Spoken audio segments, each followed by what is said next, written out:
Welcome to Blizzard Fire. We hope this video helps fire up your solution. You'll begin by ensuring both devices can talk. First, make sure your iPhone and Apple Watch are charged and in Bluetooth range. Good connectivity avoids delays.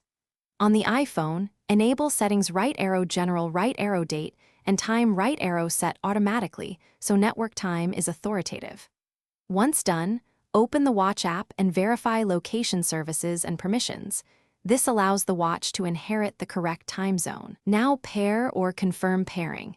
If already paired, force a resync by toggling airplane mode on the watch for 5 seconds, then off to restart the connection. Once connected, perform a focused resync. In the Watch app, tap General right arrow reset sync data. This reconciles contacts, calendars, and time settings. Meanwhile, verify iPhone system services include setting time zone so the phone reports the correct zone to the watch.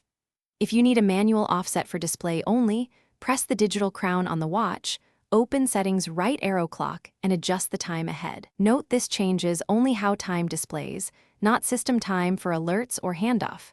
Make sure Do Not Disturb is off while testing. Finish by restarting both devices.